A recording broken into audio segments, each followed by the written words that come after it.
Detsembris 1991. aastal, kui Eesti Vabariigi valitsuse liikmed tungisid Tallinna Panga arhiivi, leidsid nad midagi, mida ei oleks tohtinud kunagi eksisteerida. Salajased protokollid viimaste kuude koosolekutest, kus arutati rahareformi detaile, vestlused Edgar Savisaare ja tema lähimate nõunikega ning evakuatsiooniplaanid, mis olid nii salajased, et isegi kõrgema astme Rahandusministeeriumi ametnikud ei teadnud nende olemasolust. Need dokumendid sisaldasid täpset informatsiooni selle kohta, kus uued kroonid juba trükiti, millal täpselt reform pidi toimuma ja mis kõige šokeerivam, nimekiri inimestest, kes pidid kaotama oma kogu elusäästud. Kuid vahetult pärast 20. juunit 1992 kadusid need tõendid jäljetult. Kes need võttis? Ja mis veel olulisem, mida täpselt need salvestised varjasid? Kas see oli tahtlik häving, et kaitsta võimulolijaid, või oli keegi üritanud päästa tõde tulevaste põlvede jaoks? Need dokumendid, mille kaaned olid kollakaspruunid ajahamba mõjul, kandsid templi YM0504 kood, mida kasutati ainult kõige salajasemate majandusoperatsioonide puhul. Iga leht oli numereeritud käsitsi, iga allkiri kontrollitud isiklikult peaministri kantselei poolt. Paberil oli näha sõrmejälgi, kohviplekke, kiirustades tehtud märkmeid veerel. Need polnud külmad bürokraatlikud aruanded, need olid elavad tunnistused sellest, kuidas käputäis inimesi otsustas miljonite eestlaste saatuse üle. Ühel lehel oli Edgar Savisaare käekiri, kas me saame lubada endale seda riski? Kas rahvas andestab meile kunagi? Teine dokument sisaldas täpset arvestust, kui palju rublasid tuli hävitada, kui palju kroone trükkida ja mis kõige olulisem, kui paljud inimesed kaotaksid oma säästud täielikult. Numbrid olid hirmutavad, ligikaudu 30% elanikkonnast jääks praktiliselt ilma kõigest. Kuid need dokumendid ei rääkinud ainult numbritest ja kuupäevadest. Seal olid ka isiklikud märkmed, mis paljastasid Savisaare sisemise võitluse. Ühes protokollis, dateeritud märtsiga 1991, oli kirjas, täna öösel ei saanud magada. Mõtlesin oma vanematele, kes kogu elu kogusid rublasid. Nüüd pean neile ütlema, et see raha ei ole enam midagi väärt. See oli mees, kes pidi valima rahva tuleviku ja oma lähedaste heaolu vahel.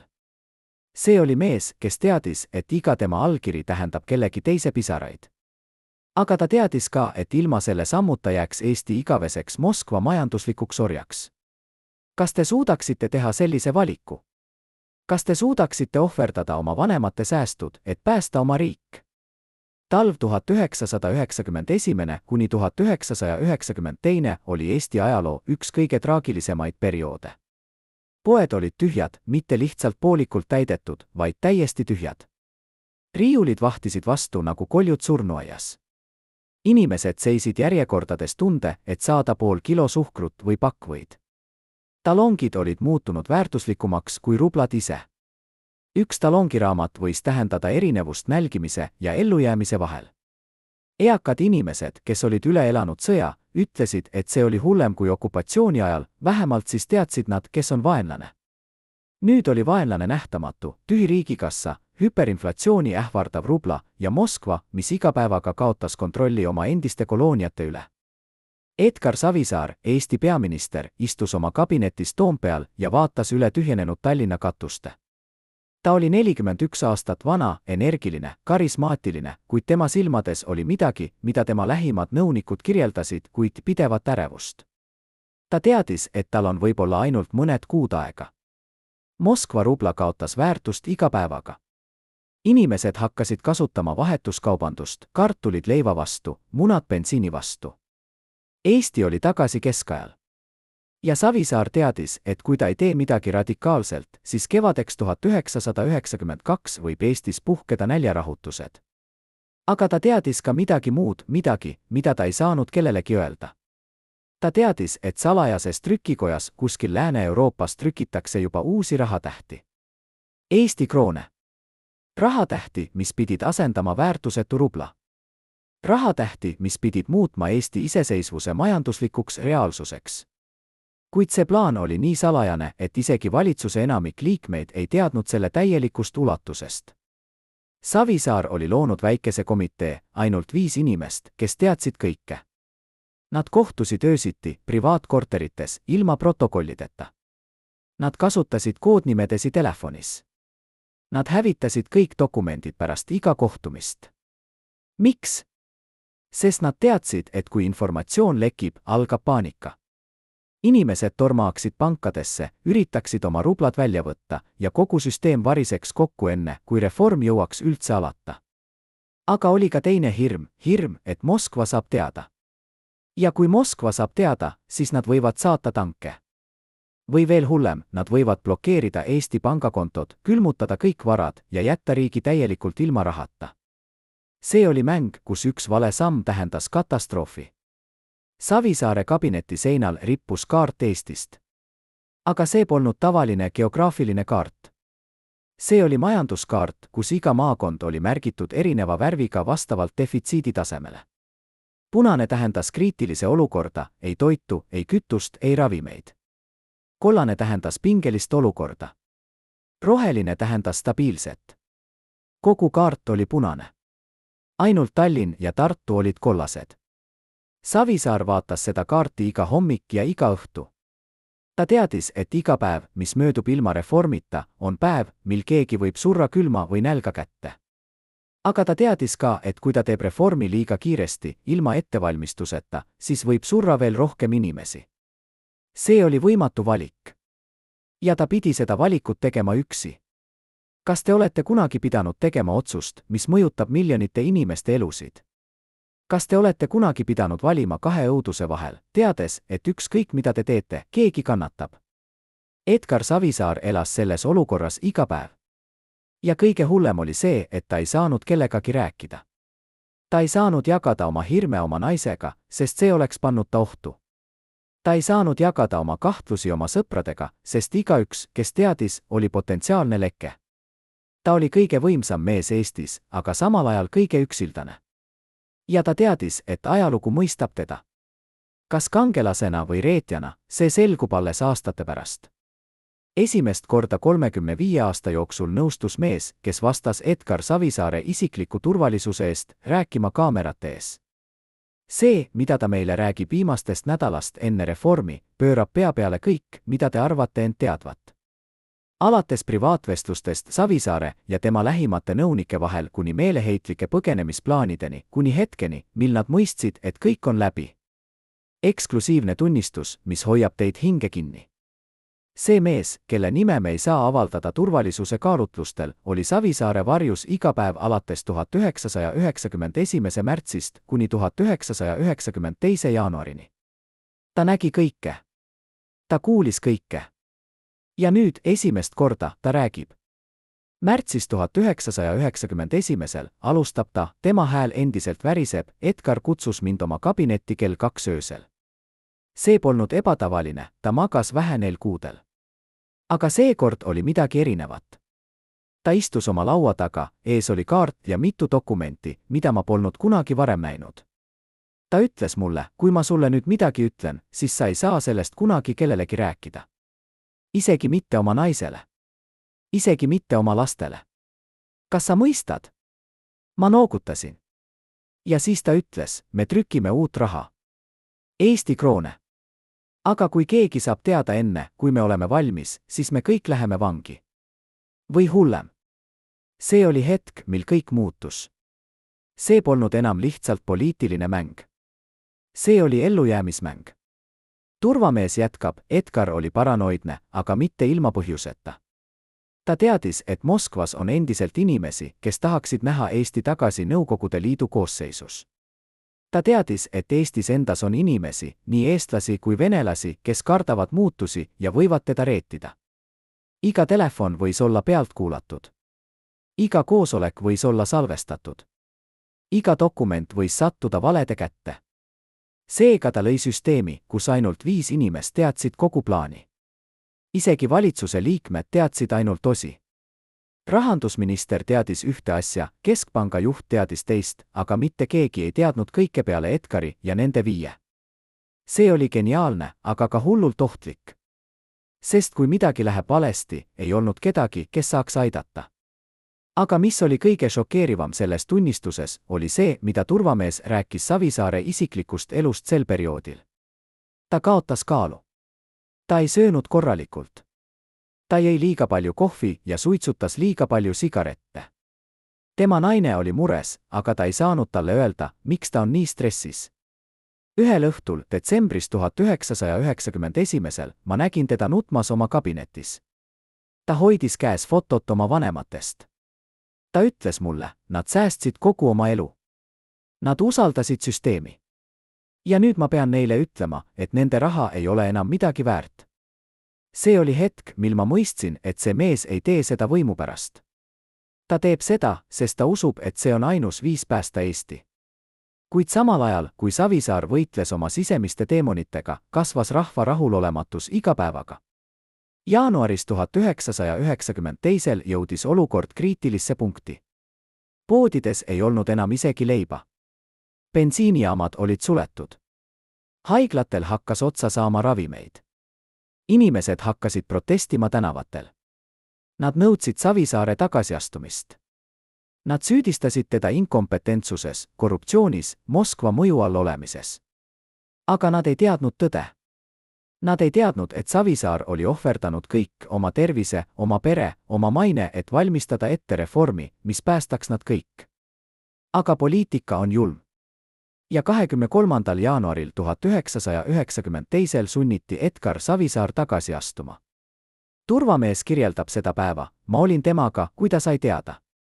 ta istus oma kabinetis, vaatas aknast välja ja ütles ainult, nad ei tea. Nad ei tea, et kroonid on juba trükitud. Nad ei tea, et kõik on valmis. Nad ei tea, et veel mõni kuu ja me oleksime vabad. Siis ta pöördus minu poole ja küsis, kas sa arvad, et ajalugu mäletab mind? Ma ei teadnud, mida vastata. Aga nüüd, 35 aastat hiljem, ma tean vastust. Jah, ajalugu mäletab teda. Aga kas kangelasena või tragöödiana, see sõltub sellest, keda sa küsid. Pärast Savisaare lahkumist võttis võimu üle Tiit Vähi. Vähi oli rahulikum, vähem karismaatiline, aga ka vähem polaarset. Ta oli mees, kes suutis ühendada erinevaid fraktsioone. Ja mis kõige olulisem, ta päris Savisaarelt valmis plaani. kroonid olid trükitud. Komitee oli loodud. Kuupäev oli määratud. Kõik, mida Vähi pidi tegema, oli vajutada nupule start. Ja 21. juunil 1992 ta seda tegi. Aga kas see oli õiglane? Kas Savisaar, kes oli teinud kogu raske töö, kes oli ohverdanud kõik, pidi vaatama kõrvalt, kuidas keegi teine saab au?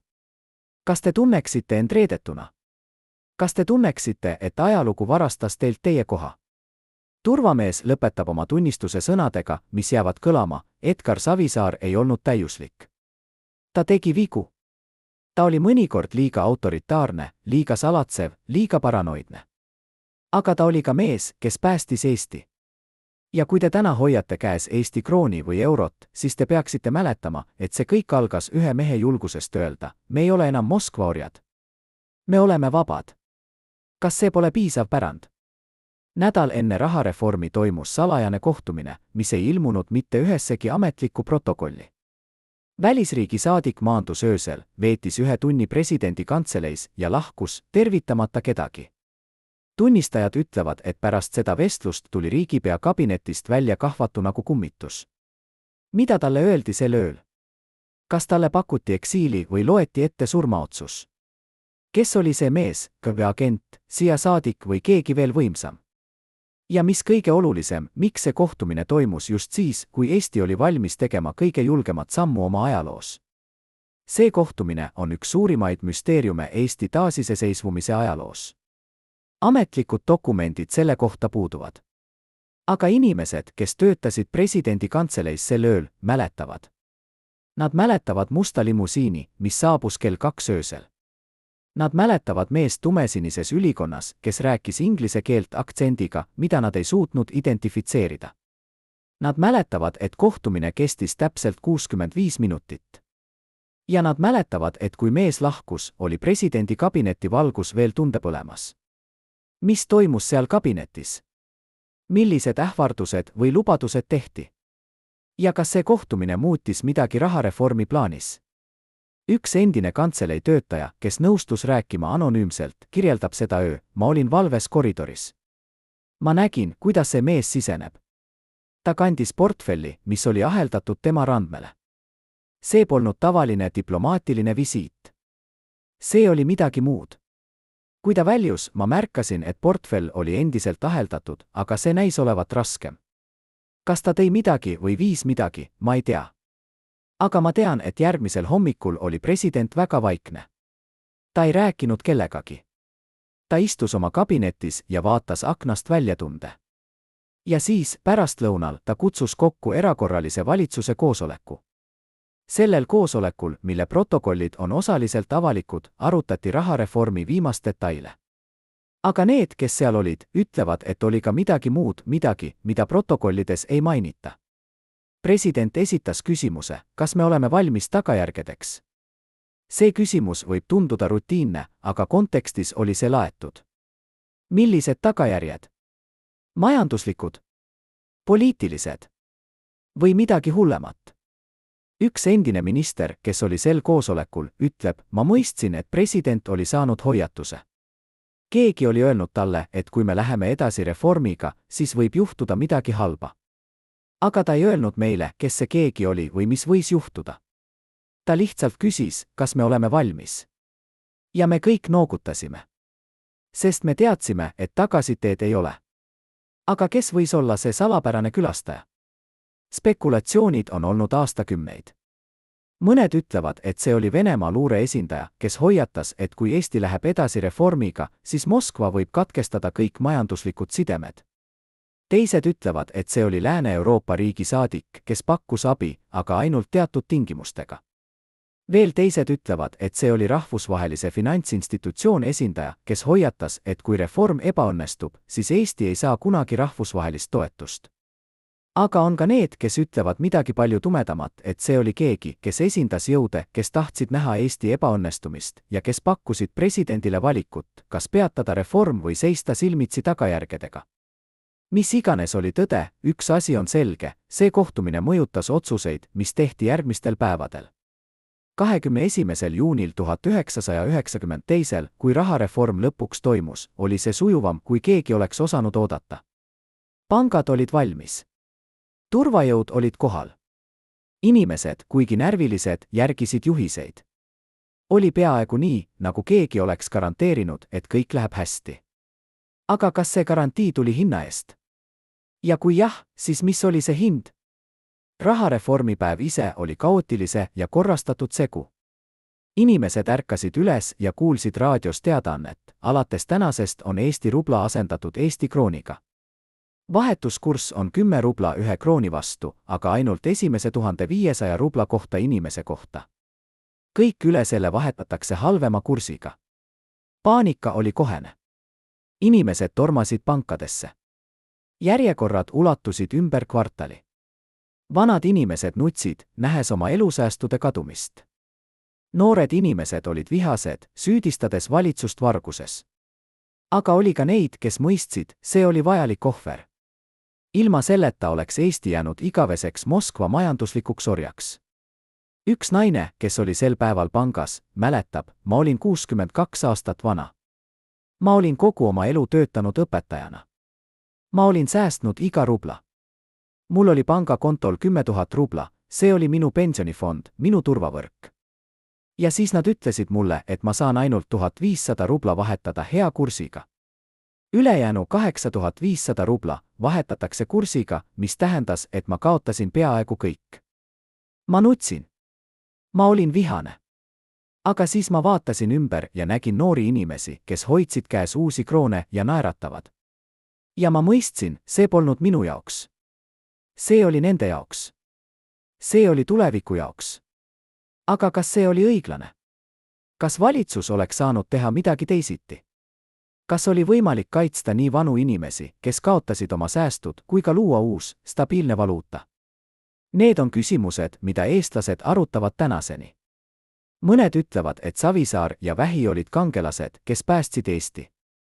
Teised ütlevad, et nad olid vargad, kes varastasid rahva raha. Aga üks asi on vaieldamatu, ilma selle reformita ei oleks Eesti kunagi saanud majanduslikult iseseisvaks.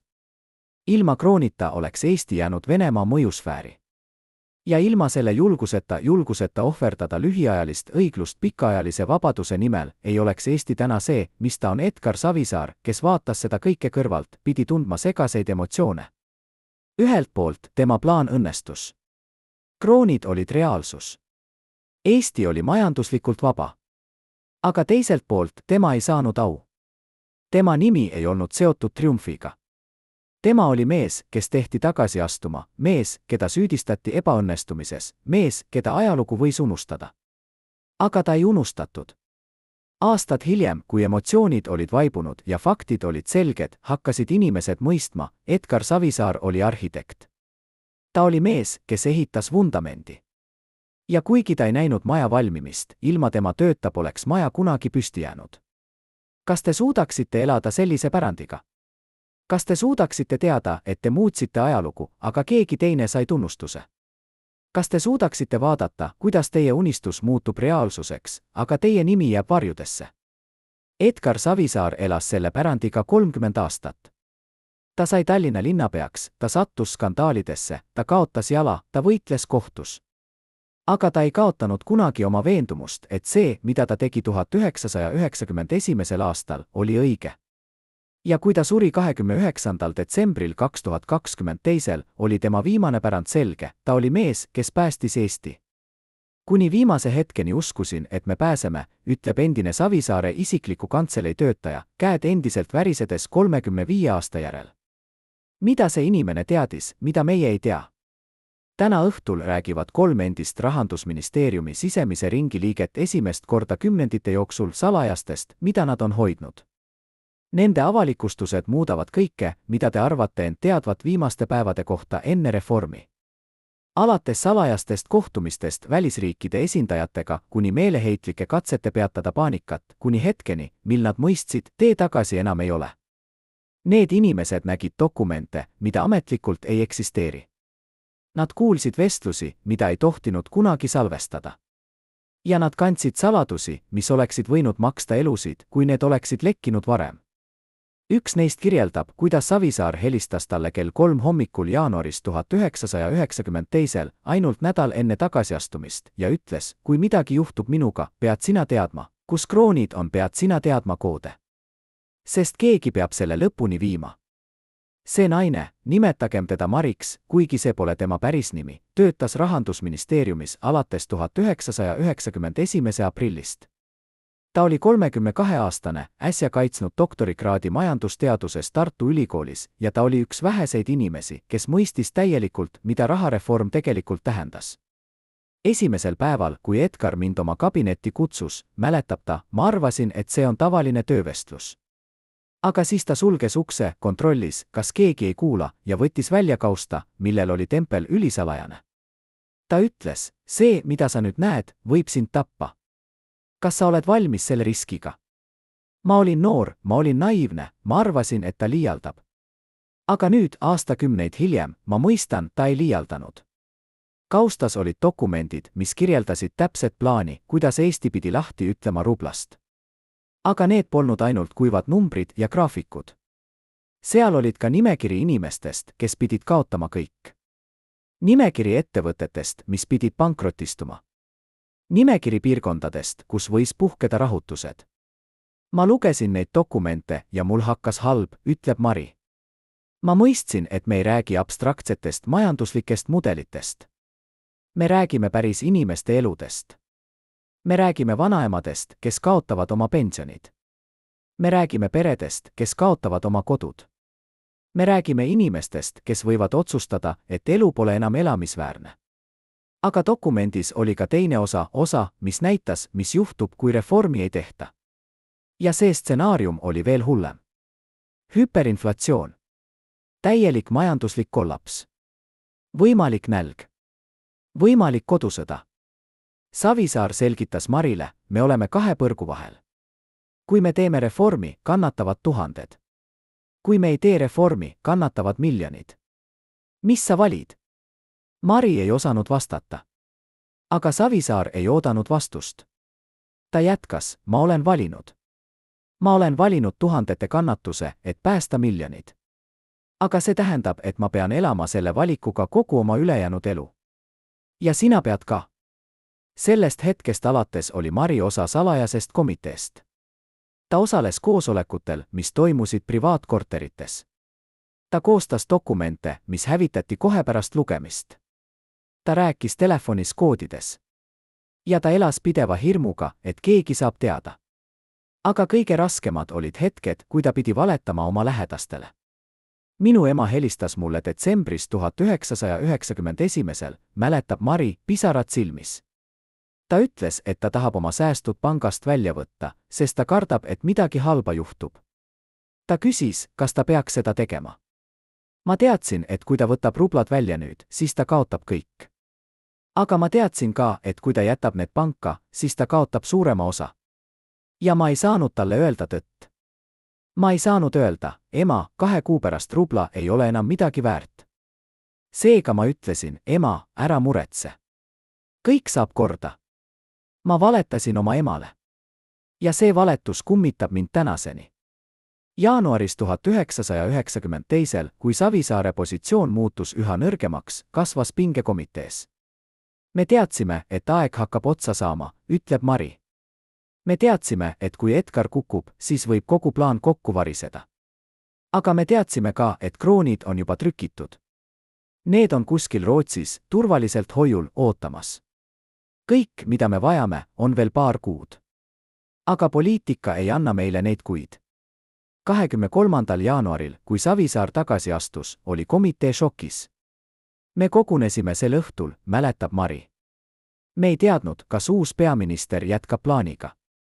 Me ei teadnud, kas meid kõiki vallandatakse. Me ei teadnud, kas kogu töö, mida me olime teinud, läheb raisku. Aga siis juhtus midagi ootamatut. Tiit Vähi, uus peaminister, kutsus komitee kokku. Ta ütles, ma tean, mida te olete teinud. Ma tean, mida Edgar tegi. Ja ma tahan, et te jätkate. Me lõpetame selle töö. See oli hetk, mil Mari mõistis, reform toimub. Hoolimata poliitilistest intriigidest, hoolimata Savisaare langemisest, hoolimata kõigest, reform toimub. Ma nutsin, ütleb ta. Ma nutsin kergendusest, ma nutsin kurbusest Edgari pärast, ma nutsin hirmu pärast selle ees, mis tuleb. Aga ma teadsin, et me oleme läbinud kõige raskema osa. Nüüd oli ainult veel üks samm, teha see reaalsuseks. Järgmised kuud olid kõige pingelisemad Mari elus.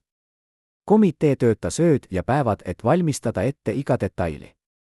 Kuidas kroonid Rootsist Eestisse tuuakse? Kuidas pangad koolitatakse? Kuidas turvajõud paigutatakse? Kuidas inimesi informeeritakse? Iga väike viga võis tähendada katastroofi. Me tegime simulatsioone, selgitab Mari. Me mängisime läbi erinevaid stsenaariume. Mis juhtub, kui inimesed paanikasse lähevad? Mis juhtub, kui pangad ei suuda järele jõuda? Mis juhtub, kui keegi üritab kroonid varastada? Me pidime olema valmis kõigeks. Ja 21. juunil 1992, kui reform lõpuks toimus, oli kõik nii täpne, nagu nad olid planeerinud. Peaaegu nagu keegi oleks kirjutanud stsenaariumi ja kõik järgisid seda täpselt. Aga kas see oli juhus? Või oli seal midagi muud, midagi, mida Mari ja teised komitee liikmed ei tea tänaseni? Mõnikord ma mõtlen, ütleb Mari vaikselt, et me olime ainult etturid laval. Keegi teine kirjutas stsenaariumi. Keegi teine otsustas, kes jääb võitjaks ja kes kaotajaks. Aga kes see keegi oli? Kas see oli Moskva? Kas see oli Lääs? Või kas see oli lihtsalt ajalugu ise, mis otsustas, et Eesti aeg oli käes? Need on küsimused, millele Mari ei tea vastust. Aga ta teab ühte asja kindlalt, Edgar Savisaar oli kangelane. Ta ei olnud täiuslik kangelane, aga ta oli kangelane. Ja kui ajalugu teda mõistab, siis see on ebaõiglane. Sest ilma temata poleks meil täna Eestit. Kas te suudaksite kanda sellist saladust 35 aastat? Kas te suudaksite valetada oma emale, et kaitsta oma riiki? Kas te suudaksite elada teadmisega, et teie otsused põhjustasid tuhandete inimeste kannatusi, aga päästsid miljonid? Mari on elanud selle teadmisega kogu oma täiskasvanu elu. Ja nüüd esimest korda ta jagab seda koormust meiega. Mida juhtus, kui Savisaarel olid peavalud? Isiklik arst kutsuti salaja palessi. Mitte ükski diagnoos ei jõudnud ametlikesse dokumentidesse. Aga Rahandusministeeriumi arhiivid säilitavad nimekirja ravimitest, mida diktaatorile telliti. See nimekiri paljastab haiguse, mida Edgar Savisaar varjas Eesti rahva eest aastakümneid. Selles dokumentaalfilmis näete meditsiinilisi tõendeid, mis muudavad kõike, mida te teadsite diktatoori viimaste aastate kohta. Dokumendid, mis olid pitseeritud kollases ümbrikus, märgistusega isiklik, ainult arsti kätte, sisaldasid ravimite nimesid, mida tavaliselt kasutatakse ainult väga spetsiifiliste seisundite raviks. Kardiomüopaatia, krooniline ärevushäire, unetus ja mis kõige šokeerivam, varajased Parkinsoni tõve sümptomid. Kas see haigus mõjutas Savisaare otsuseid? Kas see selgitab tema paranoiat, tema impulsiivsust, tema mõnikord irratsionaalseid reaktsioone? Ja mis kõige olulisem, kas tema lähimad nõunikud teadsid? Doktor Jüri Kask, mitte tema päris nimi, oli üks 3 arstist, kes ravis Savisaart perioodil 1990–1992. Ta nõustus rääkima esimest korda, tingimusel, et tema identiteet jääb varjatuks. Esimest korda ma nägin Edgarit oktoobris 1990, alustab ta. Ta tuli minu juurde mitte ametliku kanalite kaudu, vaid läbi isikliku tuttava. Ta ütles, et ta ei saa usaldada riiklikke arste, sest kõik, mida nad kirjutavad, läheb arhiivi. Ja arhiiv tähendab, et keegi võib seda kasutada tema vastu. Doktor Kask uuris Savisaart põhjalikult. Vererõhk oli kõrge. Pulss oli ebaregulaarne. Käed värisesid kergelt. Uni oli halb, Savisaar magas keskmiselt 3–4 tundi öösel. Ma ütlesin talle, et ta peab puhkama, mäletab doktor. Aga ta naeratas ainult ja ütles, doktor, ma saan puhata, kui Eesti on vaba. Praegu ma ei saa endale seda luksust lubada. Järgmiste kuude jooksul halvenes Savisaare seisund. Jaanuaris 1991 jätkab doktor Kask, ma märkasin midagi muud. Tema vasak käsi värises rohkem kui parem. Tema kõnnak oli aeglustunud. Tema näoilme oli muutunud vähem ekspressiivseks. Need on klassikalised varajased Parkinsoni sümptomid. Doktor Kask soovitas täiendavaid teste, aga Savisaar keeldus. Ta ütles, kui see läheb avalikuks, siis mu poliitilised vaenlased kasutavad seda. Nad ütlevad, et ma olen haige, et ma ei suuda juhtida, et ma pean tagasi astuma. Seega me hoidsime seda saladuses. Doktor kirjutas välja ravimeid L-Dopa, mis on standardne Parkinsoni ravim, aga ka rahusteid ja unerohtu. Ta võttis neid ravimeid regulaarselt, ütleb doktor. Aga ma ei ole kindel, kas need aitasid. Sest tema suurim probleem polnud füüsiline. See oli psühholoogiline. Savisaar elas pideva stressi all. Ta teadis, et iga tema otsus võib tähendada erinevust edu ja katastroofi vahel. Ta teadis, et tema vaenlased, nii Moskvas kui Tallinnas, ootavad, et ta teeks vea. Ta teadis, et tema aeg on piiratud.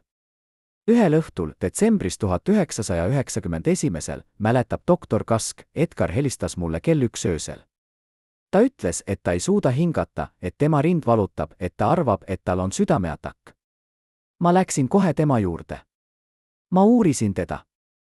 Füüsiliselt oli kõik korras, see polnud südameatakk. See oli paanikahoog. Aga ma ei öelnud talle seda. Ma ütlesin, et ta peab puhkama, et ta peab võtma puhkuse. Ta vaatas mind ja ütles, doktor, ma ei saa. Kui ma peatan nüüd, siis kõik, mida ma olen ehitanud, variseb kokku. Aga kas Savisaare tervislik seisund mõjutas tema poliitilist saatust? Kas tema vaenlased teadsid tema haigusest? Doktor Kask usub, et jah.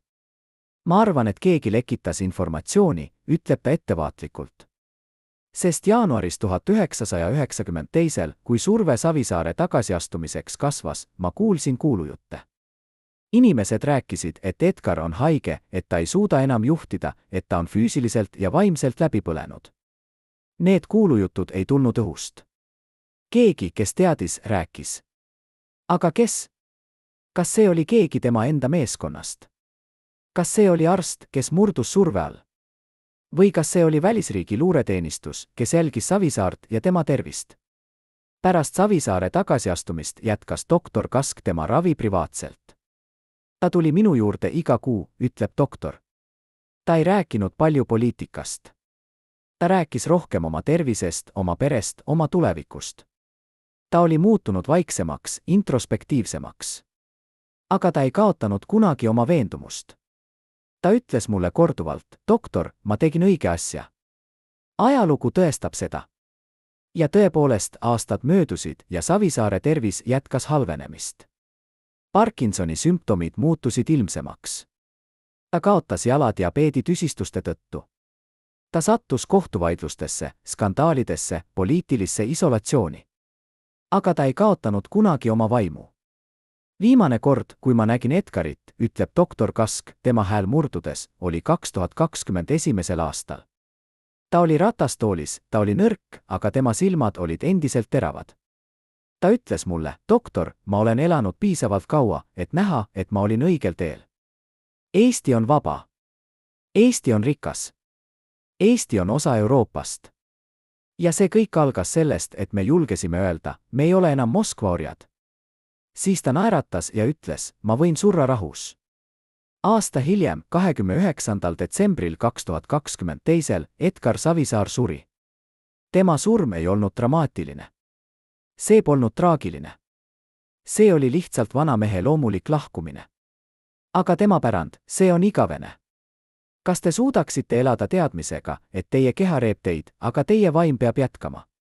Kas te suudaksite varjata oma haigust, sest te teate, et selle avalikustamine tähendaks teie poliitilise karjääri lõppu? Edgar Savisaar elas selle reaalsusega aastakümneid. Ja nüüd esimest korda me teame tõde tema tervise kohta. Tõde, mis selgitab paljusid tema otsuseid, paljusid tema reaktsioone, paljusid tema konflikte. Aga see ei vähenda tema saavutusi. Vastupidi, see teeb need veelgi muljetavaldavamaks. Sest ta tegi seda kõike, olles haige, olles väsinud, olles läbi põlenud. Ja ta tegi seda, sest ta uskus. Ta uskus Eestisse. Mõelge viimasele inimesele, keda te täielikult usaldate. Nüüd kujutage ette, et see inimene reedab teid teie kõige mustumal päeval. Nii juhtus Savisaarega. Keegi tema sisemisest ringist müüs ta maha. Endised Rahandusministeeriumi kaadrid teavad seda lugu. Nad on hoidnud vaikust 35 aastat. Täna esimest korda nad räägivad tõtt suurimast reetmisest Eesti kaasaegses ajaloos. See polnud lihtsalt poliitiline intriig. See polnud lihtsalt võimuvõitlus.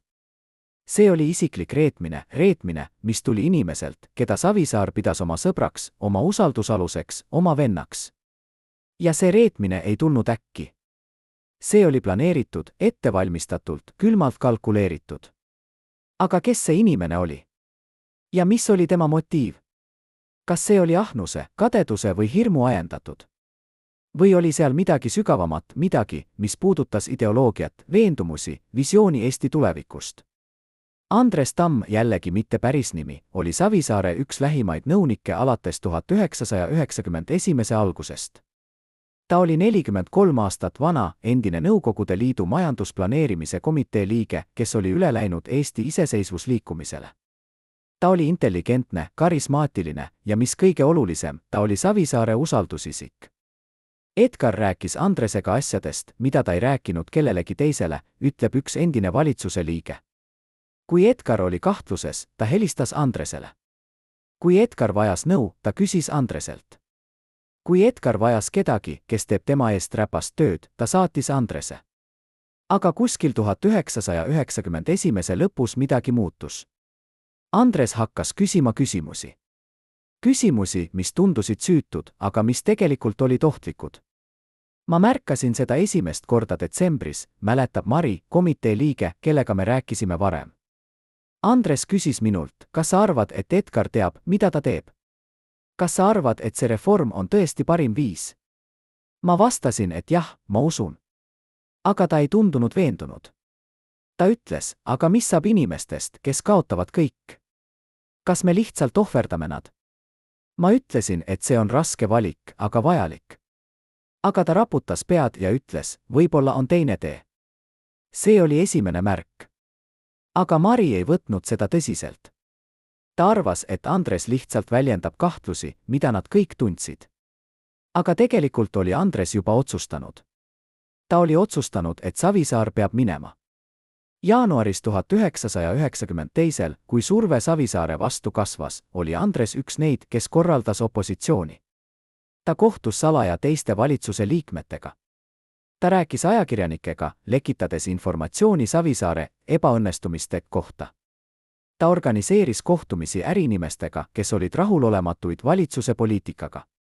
Andres oli meister manipuleerima, ütleb üks endine minister. Ta ei öelnud kunagi otse, me peame Edgari kukutama. Ta ütles, me peame mõtlema Eesti tulevikule.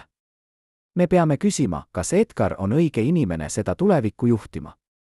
Aga tulemus oli sama, ta lõi kahtlust, ta lõi lõhet, ta lõi opositsiooni. Aga miks? Miks Andres seda tegi? Mõned ütlevad, et see oli isiklik ambitsioon, ta tahtis ise olla peaminister. Teised ütlevad, et see oli ideoloogiline, ta uskus, et Savisaare meetodid olid liiga radikaalid, liiga ohtlikud. Veel teised ütlevad midagi tumedamat, et Andres oli kontaktis välisriikide esindajatega, kes tahtsid Savisaart eemaldada, sest nad ei usaldanud teda. Ma kuulsin kuulujutte, ütleb Mari ettevaatlikult, et Andres kohtus Rootsi saatkonna esindajaga. Ma ei tea, mis nad arutasid. Aga ma tean, et pärast seda kohtumist muutus Andrese retoorika. Ta hakkas rääkima rahvusvahelisest koostööst, lääneliku mudeli järgimisest, ettevaatlikkusest radikaalse reformiga. Need olid sõnad, mida ta polnud kunagi varem kasutanud. 23. jaanuaril 1992, kui Savisaar lõpuks tagasi astus, oli Andres üks esimesi, kes õnnitles Tiit Vähit. Ma nägin neid koos, ütleb Mari. Nad naeratasid, nad raputasid kätt, nad rääkisid tulevikust. Ja ma mõtlesin, Andres reetis Edgari. Ta reetis mehe, kes usaldas teda rohkem kui kedagi teist. Ja ta tegi seda külmalt, kalkuleeritult, ilma kahetsuseta. Aga kas Savisaar teadis? Kas ta mõistis, et Andres oli reetja?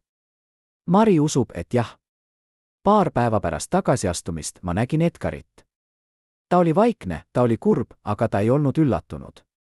Ma küsisin temalt, kas sa teadsid Andresest? Ta vaatas mind ja ütles, ma teadsin. Ma teadsin juba detsembrist. Aga ma ei saanud midagi teha. Sest kui ma oleksin ta eemaldanud, siis teised oleksid küsinud miks. Ja ma ei saanud neile öelda tõtt, et ta reedab mind ilma tõenditeta. Seega ma lihtsalt vaatasin ja ootasin. See oli Savisaare tragöödia. Ta teadis, et keegi tema lähedastest reedab teda, aga ta ei saanud seda peatada. Ta pidi vaatama, kuidas tema impeerium variseb kokku, teades, et see ei ole ainult tema poliitiliste vaenlaste töö, vaid ka tema enda, sõbra, töö. See murdis teda, ütleb Mari. Mitte poliitiline kaotus. Mitte avalik häbistamine. Vaid isiklik reetmine. See oli asi, mida ta ei andestanud kunagi. Aastad hiljem, kui Savisaar oli Tallinna linnapea, ta ei rääkinud kunagi Andresega. Kui nad kohtusid avalikult, Savisaar ignoreeris teda. Kui keegi mainis Andrese nime, Savisaar vahetas teemat. See oli tema viis karistada, ütleb Mari. Mitte vihaga, mitte kättemaksuga, vaid vaikimisega. Andres lakkas eksisteerimast Edgari maailmas. Aga Andrese saatus oli ka omamoodi traagiline. Pärast Savisaare kukutamist ta lootis, et ta saab kõrge positsiooni uues valitsuses. Aga Tiit Vähi ei usaldanud teda. Kui sa reedid ühe, sa võid reetida teist, ütles Vähi oma lähedastele. Seega Andres jäi kõrvale. Ta sai väikse ameti, väikse palga, väikse mõju. Ta elas ülejäänud elu varjudes, teades, et ta oli olnud kunagi võimu keskmes, aga ta oli kaotanud kõik oma reetmise tõttu. Ma nägin teda viimast korda 2010 aastal, ütleb Mari. Ta oli vana, ta oli väsinud, ta oli üksi. Ma küsisin temalt, kas sa kahetsed? Ta vaatas mind pikalt ja ütles, iga päev. Aga siis ta lisas, aga ma teeksin seda uuesti. Sest ma uskusin, et Edgar viib Eesti valesse suunda. Ma ei vastanud. Sest ma mõistsin, ta uskus siiralt, et ta tegi õige asja. Aga kas see õigustab reetmist? See on küsimus, mida eestlased arutavad tänaseni. Kas Andres oli kangelane, kes päästis Eesti Savisaare diktaatorlikest kalduvustest? Või oli ta reetja, kes hävitas mehe, kes oli pühendanud oma elu Eesti vabadusele?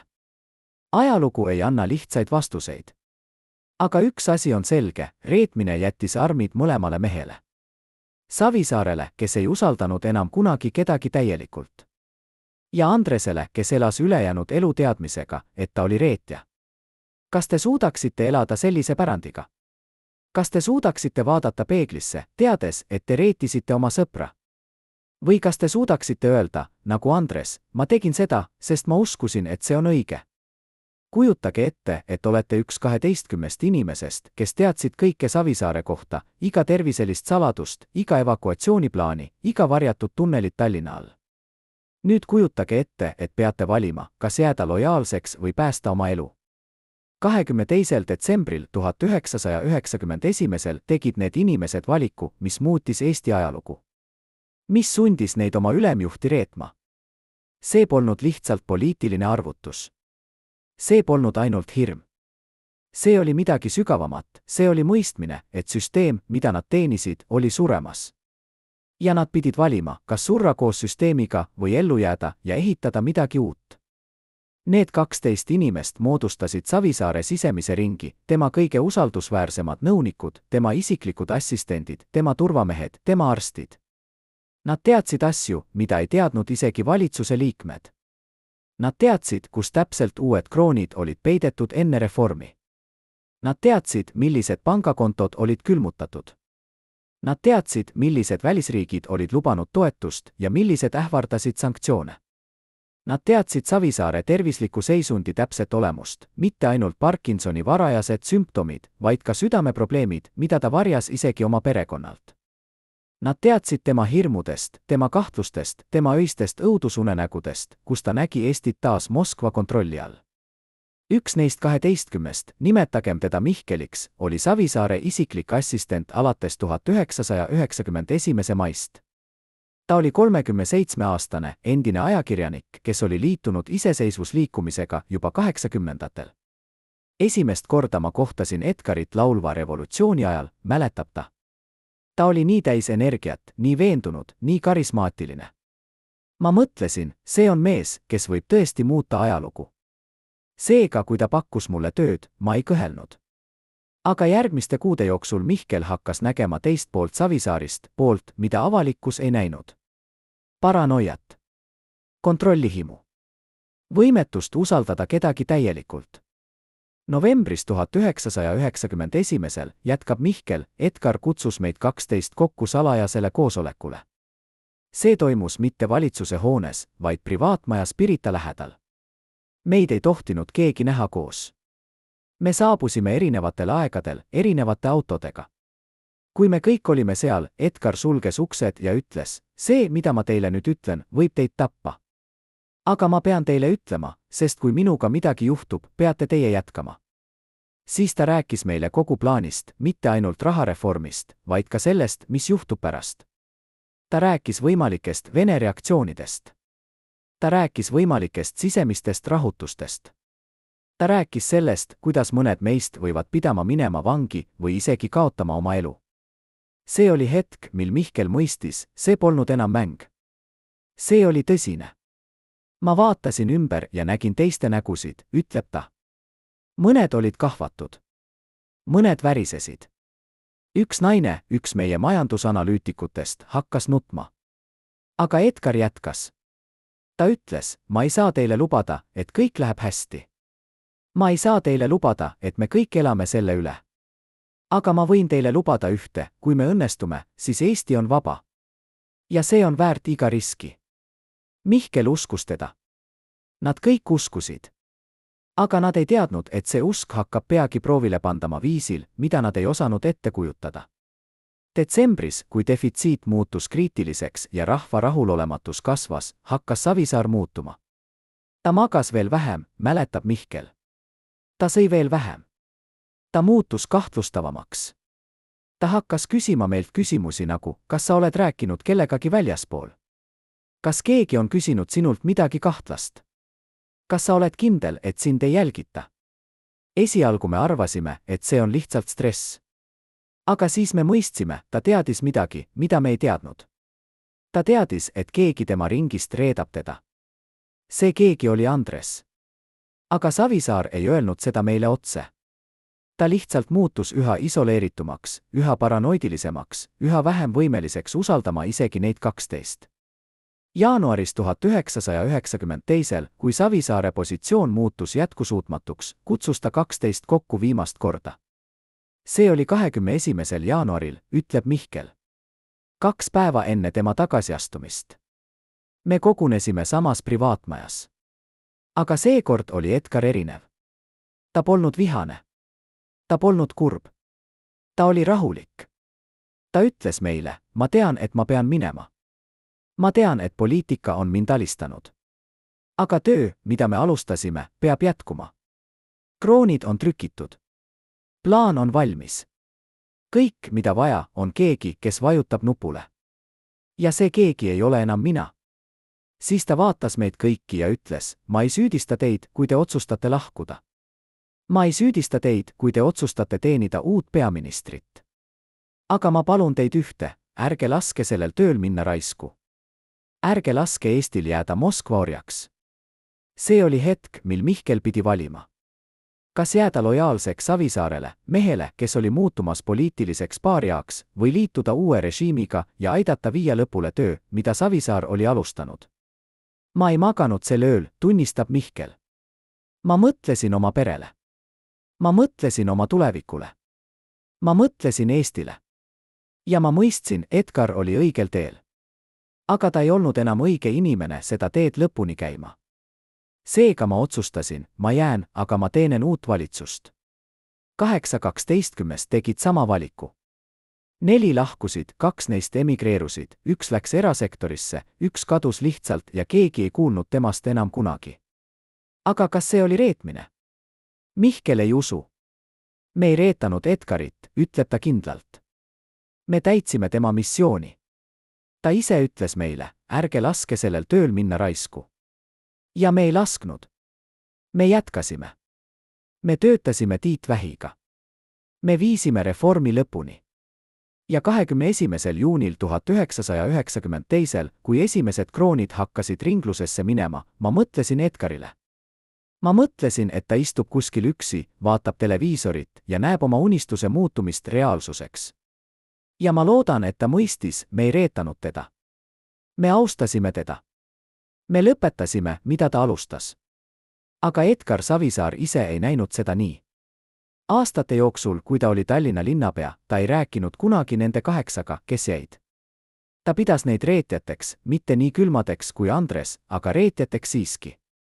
Ma kohtasin teda kord 2006. aastal, mäletab Mihkel. Ma läksin tema juurde ja ütlesin, Edgar, ma tahan, et sa teaksid, me ei reetanud sind. Me täitsime sinu missiooni. Ta vaatas mind pikalt ja ütles ainult, Mihkel, ajalugu otsustab, kes oli lojaalne ja kes oli reetja. Mitte sina. Mitte mina. Ajalugu. Siis ta pöördus ja lahkus. See oli viimane kord, kui me rääkisime. Kas need 12 inimest olid kangelased või reetjad? Kas nad päästsid Eesti või reedasid mehe, kes oli pühendanud oma elu selle päästmisele? Need on küsimused, millele pole lihtsaid vastuseid. Aga üks asi on selge, ilma nende valikuta jätkata, valikuta teenida uut valitsust, valikuta panna Eesti huvid isiklikust lojaalsusest kõrgemale, poleks rahareform kunagi toimunud. Ja ilma rahareformita poleks Eestit, nagu me seda täna tunneme. Kas see õigustab nende valikut?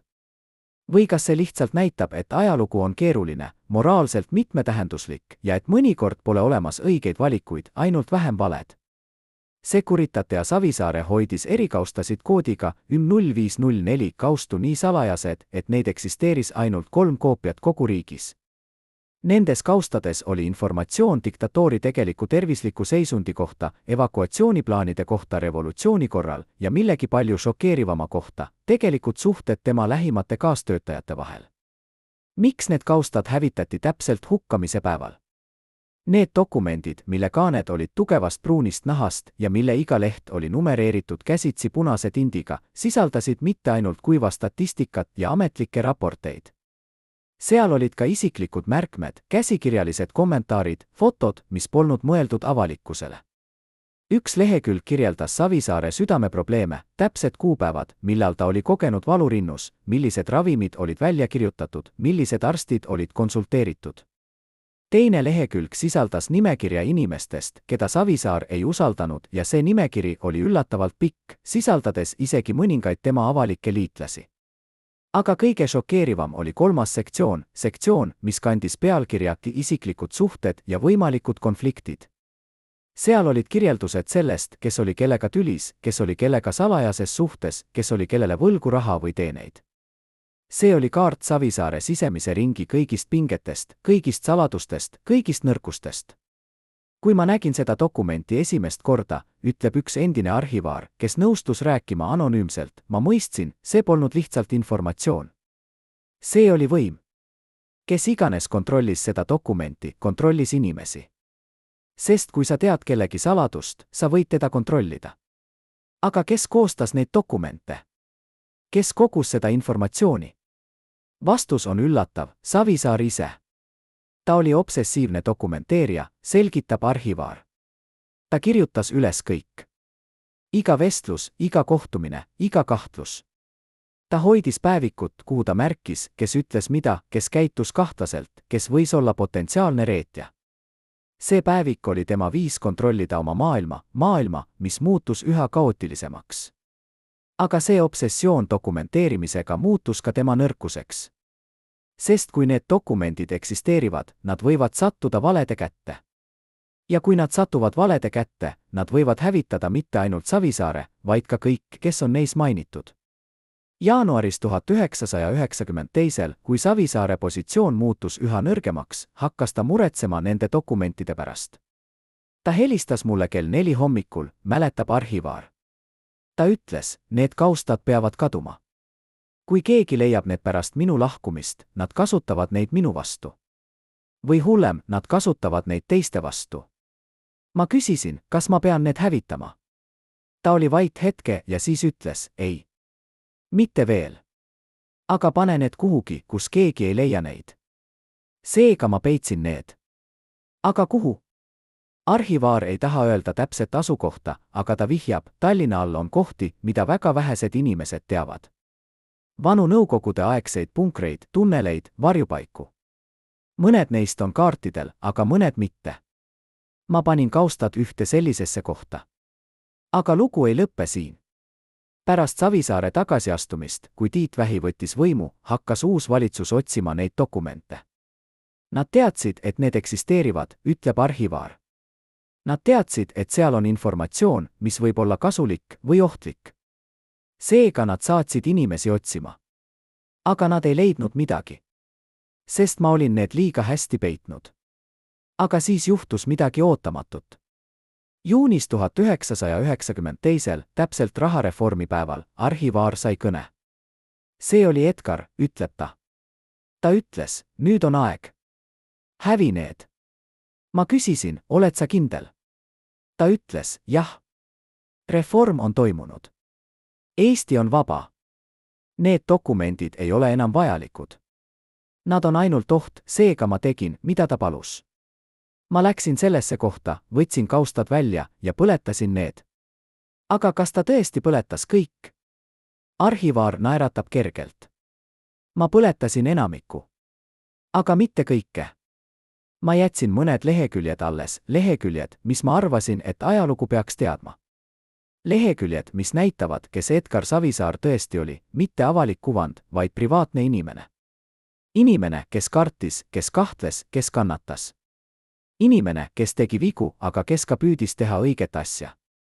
Need leheküljed on nüüd peidetud kusagil, ootamas päeva, mil keegi need leiab. Või võib-olla nad jäävad igaveseks varjatuks. Ma ei tea, kas ma tegin õigesti, ütleb arhivaar. Aga ma tean ühte, ajalugu ei tohiks olla ainult võitjate versioon. Ajalugu peaks olema tõde, kogu tõde, ka ebamugav tõde. Aga mis oli neis hävitatud dokumentides? Mis saladusi nad sisaldasid, mida keegi ei tohi kunagi teada? Arhivaar on ettevaatlik, aga ta vihjab, seal olid nimed. Nimed inimestest, kes aitasid Edgarit. Nimed inimestest, kes reedasid teda. Nimed inimestest, kes said raha, mida nad ei pidanud saama. Nimed inimestest, kes tegid tehinguid, mida nad ei pidanud tegema. Kui need nimed oleksid avalikustatud, paljud karjäärid oleksid hävitatud. Paljud pered oleksid häbistatud. Paljud saladused, mis on tänaseni peidetud, oleksid tulnud välja. Aga kas see oleks olnud õiglane? Kas ajalugu peaks teadma kõike? Või on mõned saladused paremini jätta varjatuks? See on küsimus, millega arhivaar võitleb tänaseni.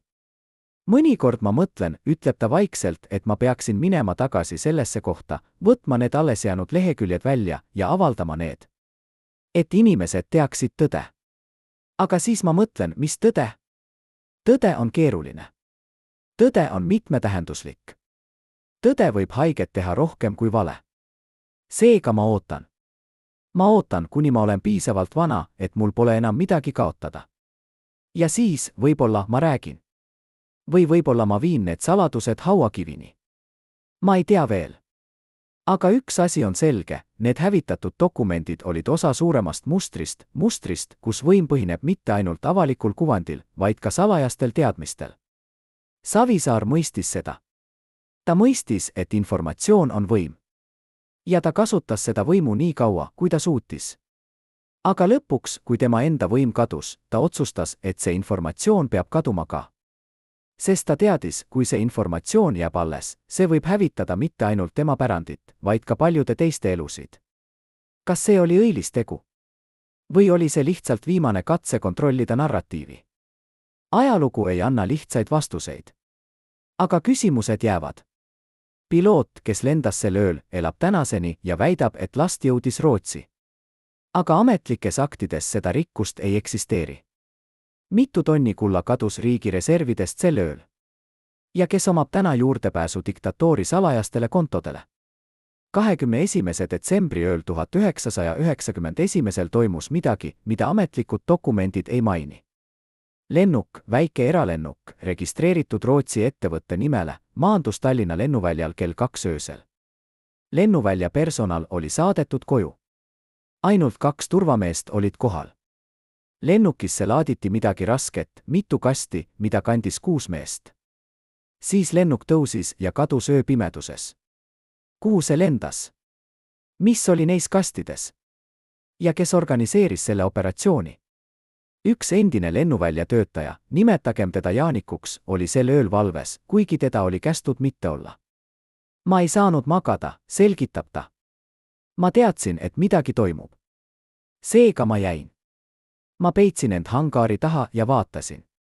Mida ta nägi, muutis tema elu igaveseks. Ma nägin musta kaubikut, mis sõitis otse lennuki juurde. Sealt tulid välja mehed tumedates ülikondades. Nad ei rääkinud. Nad lihtsalt töötasid.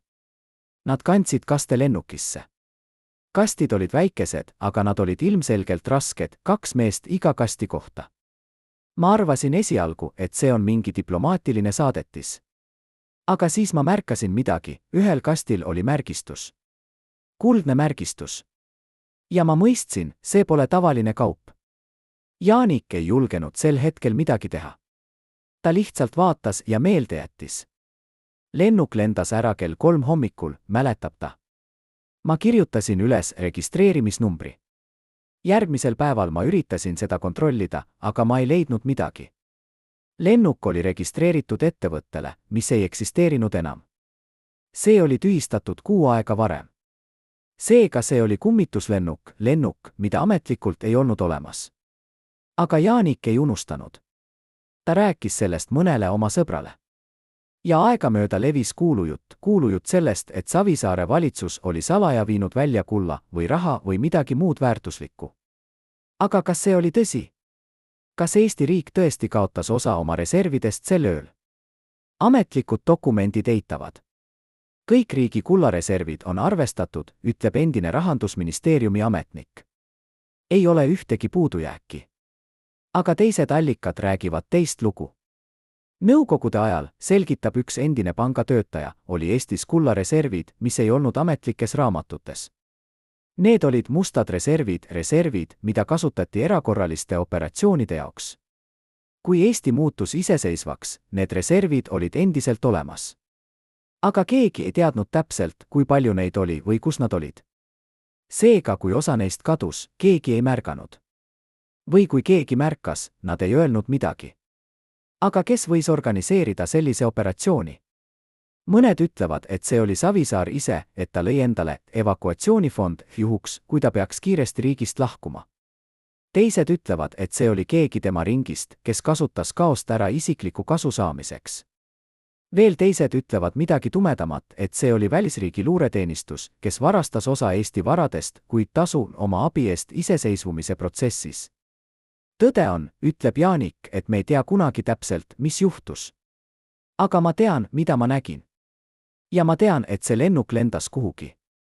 Ja ma tean, et need kastid olid täis midagi väärtuslikku. Aga lugu ei lõppe siin.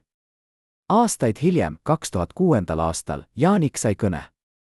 See oli mees, kes rääkis rootsi keelt, mäletab ta. Ta ütles, et ta oli piloot, kes lendas sel ööl. Ta ütles, et ta tahab rääkida. Me kohtusime Stockholmis. Piloot, nimetagem teda Svenik, oli nüüd pensionil, aga ta kandis endiselt saladust, mis koormas teda. Ma lendasin seda lennukit, tunnistas ta Jaanikule. Ma ei teadnud, mis oli kastides. Mulle öeldi ainult, lenda Tallinnast Stockholmi. Ära küsi küsimusi. Saad hästi makstud. Ja ma tegin seda. Aga pärast, kui ma kuulsin kuulujutte, ma hakkasin kahtlustama. Ma hakkasin mõtlema, mis kui ma olin osa millestki ebaseaduslikust. Mis kui ma aitas varastada Eesti rikkust. Sven rääkis Jaanikule, et kui ta maandus Stockholmis, oli seal teine meeste grupp, kes võttis kastid üle. Nad viisid need minema musta kaubikuga, ütles ta. Ma ei näinud, kuhu nad läksid.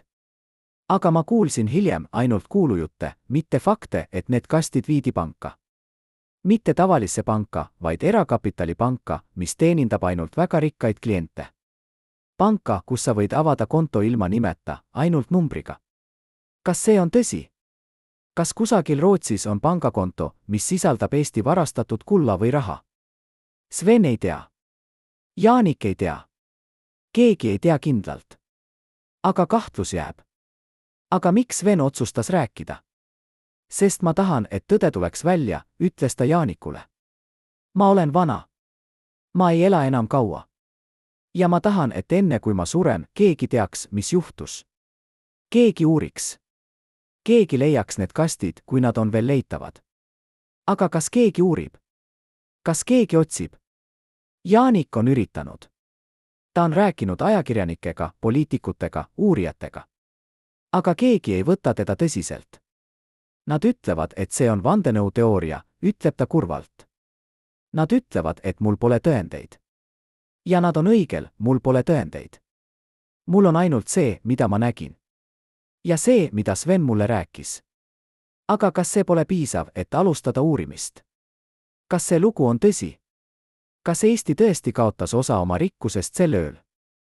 Või on see lihtsalt legend, mis sündis kaosest ja kahtlustest, mis valitsesid Eesti iseseisvumise esimestel aastatel?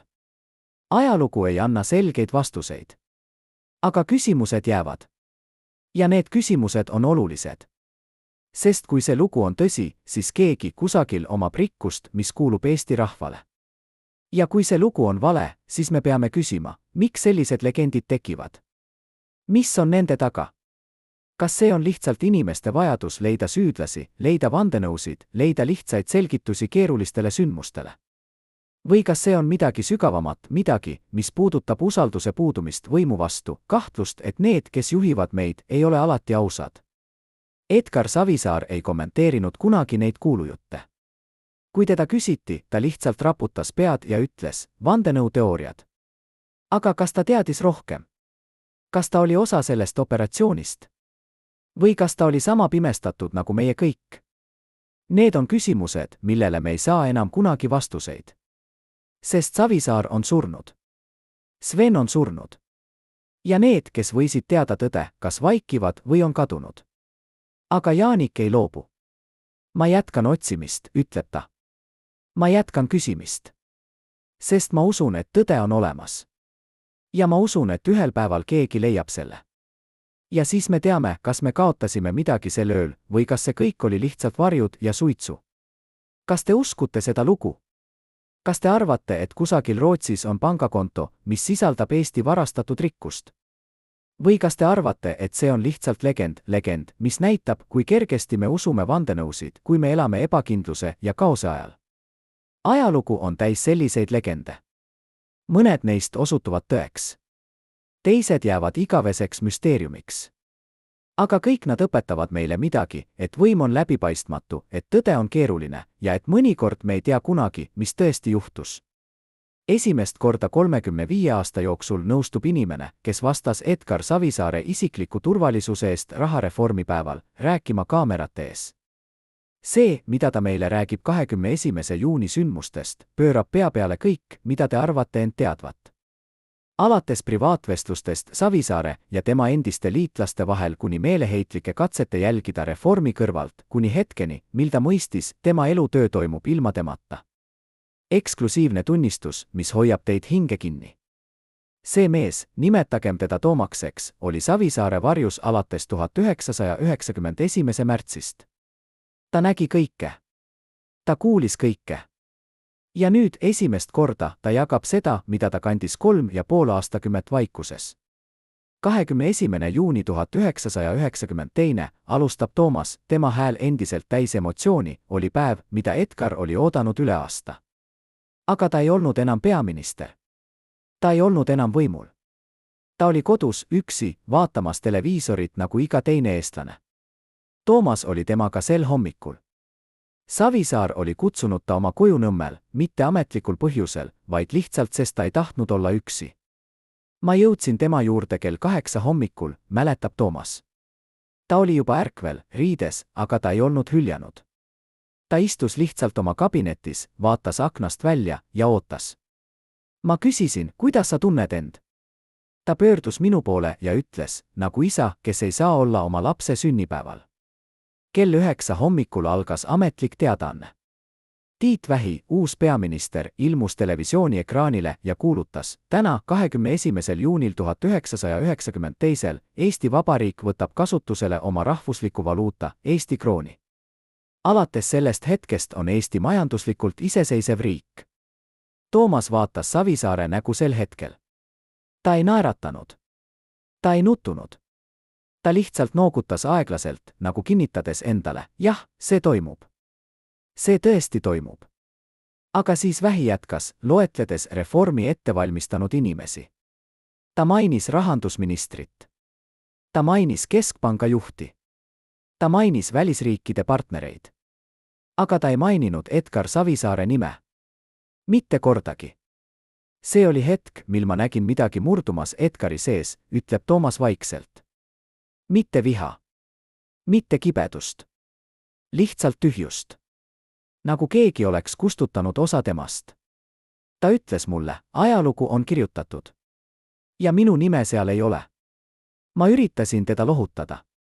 Ma ütlesin, Edgar, kõik teavad, et see oli sinu töö. Kõik teavad, et ilma sinuta poleks seda reformi olnud. Aga ta raputas pead ja ütles, Toomas, inimesed ei mäleta, kes tegi tööd.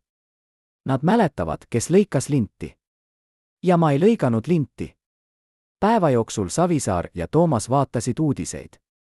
Nad nägid pikki järjekordi pankade ees. Nad nägid inimesi, kes hoidsid käes uusi kroone, nende nägudel segu rõõmust ja segadusest. Nad nägid vanu inimesi, kes nutsid, kaotades oma elusäästud. Nad nägid noori inimesi, kes tähistasid, nähes esimest korda oma riigi oma raha. Edgar vaatas seda kõike vaikides, mäletab Toomas. Mõnikord ta noogutas. Mõnikord ta ohkas. Aga ta ei öelnud palju. Ainult üks kord, kui nad näitasid vana naist, kes seisis pangas ja ütles ajakirjanikule, ma kaotasin kõik, aga ma olen uhke, et Eesti on vaba, sel hetkel Edgar ütles, see on see, mille nimel me seda tegime. Mitte minu au. Mitte minu nimi. Vaid see. Õhtul, kui uudised olid läbi ja tänavatest oli saanud vaiksemad, Savisaar kutsus Toomase oma kabinetti. Ta võttis välja pudeli vana konjaki, pudeli, mida ta oli hoidnud erilisteks puhkudeks. Ta valas 2 klaasi. Ta tõstis oma klaasi ja ütles, Eesti vabadusele.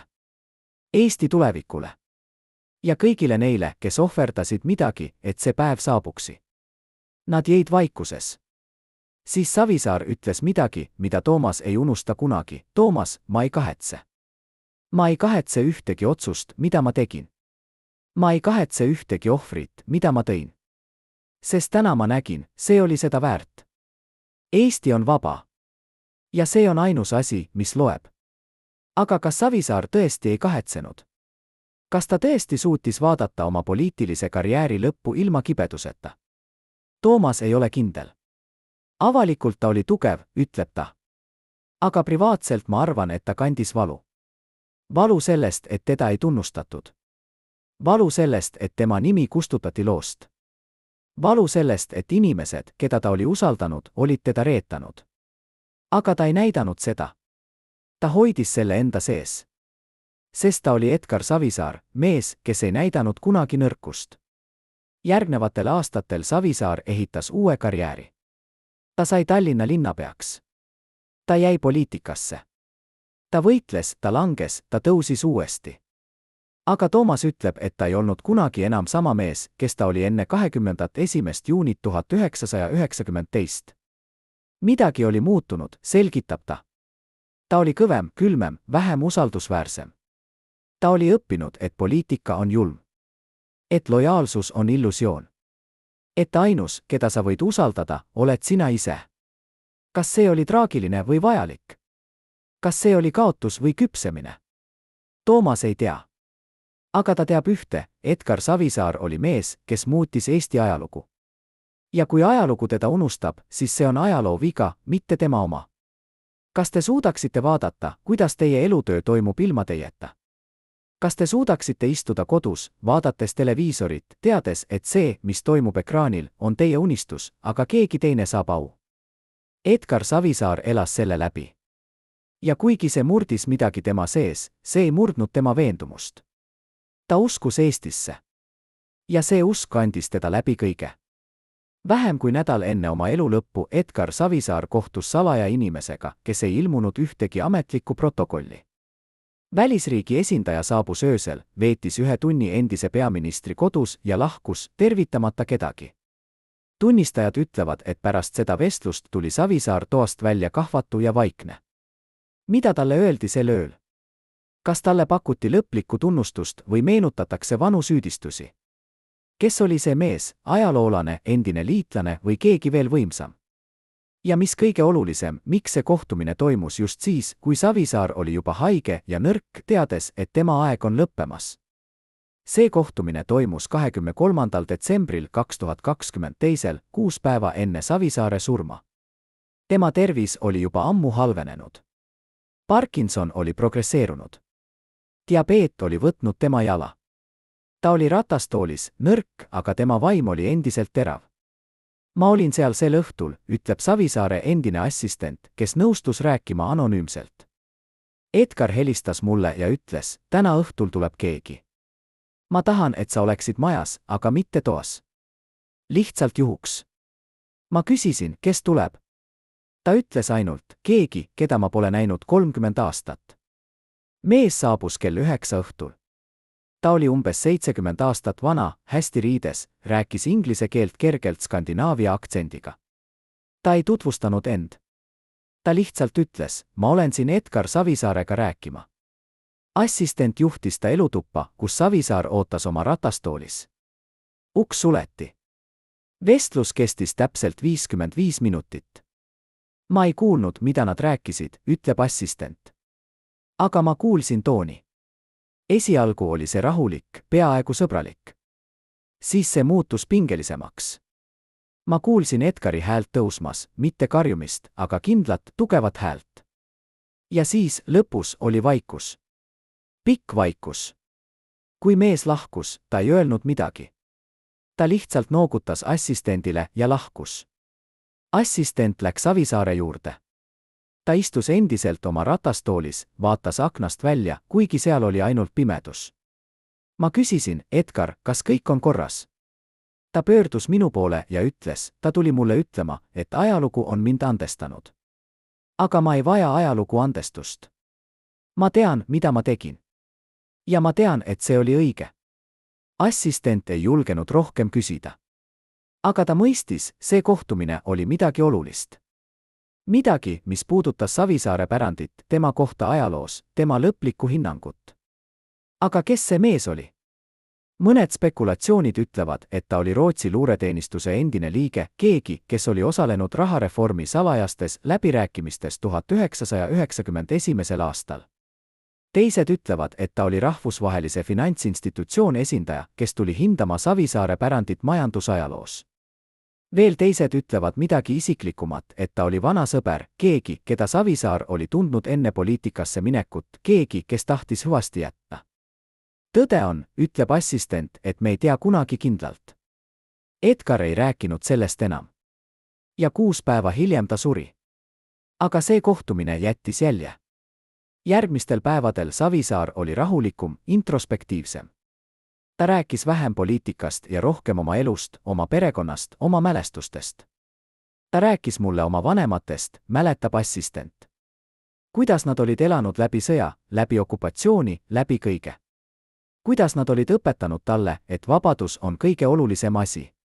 Ja kuidas ta oli püüdnud elada selle põhimõtte järgi kogu oma elu. Ta rääkis ka rahareformist, mitte poliitilisest küljest, vaid inimlikust. Ta ütles mulle, ma tean, et paljud inimesed kaotasid oma säästud. Ma tean, et paljud inimesed vihkasid mind selle eest. Aga ma tean ka, et ilma selleta poleks Eestit. Ja ma loodan, et ühel päeval nad mõistavad seda. 29. detsembril 2022. varahommikul Edgar Savisaare süda peatus. Ta oli kodus oma pereliikmetega, rahulikult. See polnud dramaatiline, ütleb assistent. See polnud traagiline. See oli lihtsalt lõpp. Loomulik lõpp pika elu järel. Aga see lõpp jättis tühimiku. Tühimiku Eesti poliitikas, tühimiku nende eludes, kes teda tundsid, tühimiku ajaloos. Sest Edgar Savisaar oli mees, kes ei sobinud lihtsatesse kategooriatesse. Ta ei olnud puhtalt kangelane ega puhtalt pahalane. Ta oli keeruline, vastuoluline, kirglik, vigane, aga ka visionäärne. Tema matused olid suured. 1000 inimesed tulid hüvasti jätma. Mõned nutsid. Mõned olid vihased. Mõned olid lihtsalt uudishimulikud. Aga kõik tundsid, et midagi olulist oli lõppenud. Ma vaatasin rahva hulka, ütleb assistent, ja ma mõtlesin, kui paljud neist teavad tõde. Kui paljud teavad, mida Edgar tõesti tegi. Kui paljud mõistavad, et ilma temata poleks meil seda Eestit, mida me täna tunneme. Vastus on, väga vähesed. Sest ajalugu on keeruline. Ajalugu on kirjutatud võitjate poolt. Ja Edgar Savisaar, kuigi ta võitis lahingu Eesti vabaduse eest, kaotas sõja oma maine eest. Aga kas see on õiglane? Kas mees, kes ohverdas kõik, oma tervise, oma pere, oma maine, et päästa oma riik, peaks olema mäletatud ainult oma vigade poolest? Kas me ei peaks mäletama ka tema saavutusi? Kas me ei peaks mäletama, et 21. juunil 1992, kui Eesti sai oma krooni, see oli Edgar Savisaare unistus, mis muutus reaalsuseks? Need on küsimused, mida iga eestlane peaks endalt küsima. Mitte selleks, et õigustada kõike, mida Savisaar tegi. Vaid selleks, et mõista, et ajalugu on keeruline, et inimesed on keerulised ja et mõnikord suurimad kangelased on ka kõige vastuolulisemad. Kujutage ette nimekirja, mis on kirjutatud käsitsi. See pole ostunimistu, vaid hukkamisnimistu. 15 nime kindralite ja lähimate kaastöötajate hulgast, kes pidid olema kõrvaldatud pärast pühi. See paberitükk selgitab kõike. Kui kindralid nägid nimekirja, nad mõistsid, kas tema või meie. Kas nende reetmine oli kangelastegu või lihtsalt meeleheiteliku võitluse ellujäämise nimel? See nimekiri, kui see tõesti eksisteeris, oli Savisaare viimane kaitsemehhanism. Või oli see tema viimane viga? Dokument, mis pidi kaitsma teda, aga mis lõpuks kiirendas tema langemist. Lugu sellest nimekirjast on üks kõige vaieldavamaid Savisaare pärandiosi. Mõned ütlevad, et see on müüt, legend, mis loodi õigustamaks neid, kes teda reedasid. Teised ütlevad, et see oli reaalne, tõend Savisaare paranoiast ja tema valmisolekust kõrvaldada igaüks, kes ohustas tema võimu. Ma nägin seda nimekirja, väidab üks endine valitsuse liige, kes nõustus rääkima anonüümselt. See oli detsembris 1991. Edgar oli kutsunud mind oma kabinetti. Ta oli väsinud, närviline. Ta võttis välja paberilehe, tavalise valge paberi, millele oli kirjutatud käsitsi 15 nime. Ta ütles, need on inimesed, keda ma ei saa enam usaldada. Need on inimesed, kes peavad minema. Nimekirjas olid nimed, mis šokeerisid. Seal olid mõned tema lähimad nõunikud. Seal olid mõned valitsuse liikmed. Seal oli isegi üks tema sõber lapsepõlvest. Ma küsisin, Edgar, mida sa mõtled, peavad minema? Ta vaatas mind ja ütles, ma mõtlen, et nad peavad olema eemaldatud oma positsioonidelt. Nad peavad olema saadetud kuhugi, kus nad ei saa enam kahju teha. Ma küsisin, aga miks? Mis nad on teinud? Ta ütles, nad kahtlevad. Nad küsivad küsimusi. Nad räägivad teistega. Ja kahtlus on nagu vähk, kui sa ei eemalda seda varakult, see levib ja tapab kõik. Aga kas Savisaar tõesti kavatses neid inimesi kõrvaldada? Või oli see lihtsalt tema viis väljendada oma frustratsiooni, oma hirmu, oma paranoiat? Endine valitsuse liige usub, et see oli tõsine. Edgar ei rääkinud tühja. Kui ta ütles midagi, ta mõtles seda. Ja ma arvan, et kui ta oleks jäänud võimule, ta oleks teinud seda. Ta oleks leidnud viisi neid inimesi eemaldada, kas ametlikult, süüdistades neid milleski, või mitteametlikult, lihtsalt survestades neid lahkuma. Aga see nimekiri lekkis. Keegi, võib-olla üks neist 15, võib-olla keegi teine, rääkis sellest. Ja kui teised kuulsid, et Savisaar plaanib neid kõrvaldada, nad otsustasid tegutseda esimesena. See oli pöördepunkt, ütleb endine minister. Kui inimesed said teada sellest nimekirjast, nad mõistsid, Edgar on muutunud ohtlikuks. Mitte ainult poliitiliselt, vaid isiklikult. Ta on valmis ohverdama igaüht, et hoida võimu. Ja me ei saanud lasta sellel juhtuda. Seega nad organiseerisid. Nad kohtusid salaja. Nad rääkisid teiste valitsuse liikmetega. Nad rääkisid opositsiooniliidritega. Ja nad lõid koalitsiooni, mille ainus eesmärk oli Savisaare kukutamine. See polnud kerge, tunnistab minister. Paljud meist olid Edgari sõbrad. Paljud meist uskusid tema visiooni. Aga me uskusime ka, et ta oli läinud liiga kaugele. Et ta oli muutunud diktaatorlikuks. Et ta pidi minema. 23. jaanuaril 1992, kui Savisaar lõpuks tagasi astus, oli see koalitsioon, mis teda kukutas. Mitte rahva protest. Mitte välisriikide surve. Vaid tema enda inimesed, kelle nimesid ta oli kirjutanud sellele nimekirjale, ja inimesed, kes kartsid, et nad võivad olla järgmised. Kas see oli reetmine, küsib minister retooriliselt. Või kas see oli enesekaitses? Ma ei tea. Ma arvan, et see sõltub sellest, kuidas sa vaatad. Kui sa vaatad Edgari perspektiivist, siis jah, see oli reetmine. Aga kui sa vaatad meie perspektiivist, siis see oli ellujäämine. Aga kas see nimekiri tõesti eksisteeris? Või oli see lihtsalt ettekääne, mida kasutati õigustamaks Savisaare kukutamist? Mõned ajaloolased kahtlevad. Nad ütlevad, et pole ühtegi füüsilist tõendit, mitte fotot, mitte koopiat, mitte ühtegi dokumenti. Kõik, mis on tunnistajate väited. Ja tunnistajad võivad eksida. Tunnistajad võivad valetada. Tunnistajad võivad olla mõjutatud oma enda agendadest. Aga ma tean, mida ma nägin, ütleb endine valitsuse liige kindlalt. Ma nägin seda nimekirja. Ma nägin Edgari käekirja. Ma nägin neid nimesid. Ja ma tean, et see oli reaalne. Kas me usume teda? Kas me usume, et Edgar Savisaar, mees, kes võitles Eesti vabaduse eest, oli valmis kõrvaldama omaenda inimesi? Või kas me usume, et see on müüt, mis loodi mustama tema mainet, õigustama tema kukutamist, puhastama nende südametunnistust, kes teda reedasid? Ajalugu ei anna lihtsaid vastuseid. Aga üks asi on selge, see nimekiri, kas reaalne või kujuteldav, muutis kõike. See oli katalüsaator, mis viis Savisaare langemiseni. Ja see on osa tema pärandist, mis on täis vastuolusid, küsimusi ja lahendamata müsteeriume. Pärast Edgar Savisaare lahkumist võimult Eesti muutus. Rahareform, mille ta oli planeerinud ja ette valmistanud, toimus edukalt. Kroon muutus stabiilseks valuutaks. Majandus hakkas kasvama.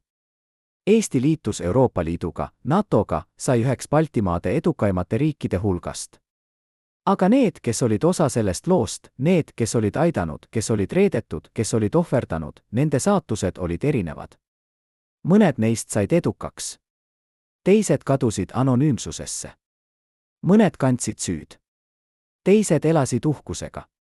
Tiit Vähi, kes võttis Savisaarelt võimu ja viis reformi lõpuni, jätkas peaministrina veel mitu aastat. Ta sai tunnustust kui mees, kes stabiliseeris Eesti majandust. Aga tema pärand on ka vastuoluline, mõned ütlevad, et ta varastas Savisaare au, teised ütlevad, et ta lihtsalt lõpetas töö, mida Savisaar ei suutnud lõpetada. Andres Tamm, reetja, kes organiseeris Savisaare kukutamist, jäi kõrvale. Ta ei saanud kunagi kõrget positsiooni, mida ta lootis. Ta elas vaikselt, varjudes, kandes teadmist, et ta oli reetja. Mari, komitee liige, kes aitas planeerida reformi, jätkas töötamist rahandussektoris. Ta ei rääkinud kunagi avalikult oma rollist kuni nüüd. Mihkel, Savisaare assistent, kes valis jääda ja teenida uut valitsust, ehitas eduka karjääri erasektoris. Aga ta ei unustanud kunagi Savisaart, meest, kes oli andnud talle võimaluse olla osa ajaloost. Edgar Savisaar ise elas veel 30 aastat pärast oma tagasiastumist peaministri kohalt. Ta sai Tallinna linnapeaks, positsiooni, mida ta hoidis korduvalt, hoolimata skandaalidest, süüdistustest, kohtuasjadest. Ta oli armastatud ja vihatud, imetletud ja põlatud. Ta oli mees, kes ei sobinud lihtsatesse kategooriatesse. Aga ta ei kaotanud kunagi oma veendumust, et see, mida ta tegi 1991. aastal, oli õige. Ja kui ta lahkus sellest maailmast 29. detsembril 2022, tema viimane pärand oli selge, ta oli mees, kes muutis Eesti ajalugu. Aga kas ta oli kangelane või tragöödia? Kas ta oli visionäär või diktaator? Kas ta oli päästja või reetja? Need on küsimused, millele pole üheseid vastuseid. Ajalugu on keeruline. Inimesed on keerulised. Ja Edgar Savisaar oli üks kõige keerulisemaid tegelasi Eesti kaasaegses ajaloos. Ta tegi vigu. Ta kahjustas inimesi. Ta oli mõnikord liiga autoritaarne, liiga paranoidne, liiga valmis ohverdama teisi oma eesmärkide nimel. Aga ta oli ka mees, kes nägi tulevikku, kui teised nägid ainult minevikku. Mees, kes julgedes öelda, me ei ole enam Moskva orjad. Mees, kes pani aluse Eesti majanduslikule iseseisvusele. Kas me peaksime teda andestama? Kas me peaksime teda mäletama kangelasena? Või kas me peaksime teda mäletama hoiatusena sellest, mis juhtub, kui võim korrumpeerib, kui paranoia võtab üle, kui eesmärk õigustab vahendeid? Võib-olla me peaksime teda mäletama mõlemal viisil. Mäletama tema saavutusi, aga ka tema vigu. Mäletama tema visiooni, aga ka tema pimedust. Mäletama, et ta oli inimene, vigane, keeruline, vastuoluline, aga ka julgus, pühendunud, visionäärne. Üks asi jääb lahendamata, need salajased dokumendid, see kadunud kuld, need varjatud tunnelid, need nimekirjad, need kohtumised, mis ei ilmunud protokollidesse. Kas need on tõde või legend? Kas need on faktid või müüdid? Ajalugu ei anna alati selgeid vastuseid. Mõnikord ajalugu jätab meile ainult küsimused. Küsimused, mis sundivad meid mõtlema, kahtlema, otsima. Ja võib-olla see ongi ajaloo eesmärk, mitte anda meile lihtsaid vastuseid, vaid sundida meid küsima raskeid küsimusi. Edgar Savisaare lugu on Eesti lugu. Lugu väikesest rahvast, kes võitles vabaduse eest. Lugu ohvritest, mida tuli tuua. Lugu reetmistest, mis olid vajalikud. Lugu kangelastest, kes ei olnud täiuslikud. Ja lugu tulevikust, mis ehitati mineviku varemetel. Kas see lugu on lõppenud? Ei. Sest iga põlvkond peab seda lugu uuesti rääkima, uuesti mõistma, uuesti hindama. Ja iga kord, kui me seda teeme, me õpime midagi uut, mitte ainult Savisaare kohta, vaid ka enda kohta. Austatud vaatajad, kui te jälgisite seda traagilist lugu lõpuni, kirjutage kommentaaridesse, millisest linnast te olete. Meile on oluline teada, kus Edgar Savisaart veel mäletatakse. Ja tellige kanal, et mitte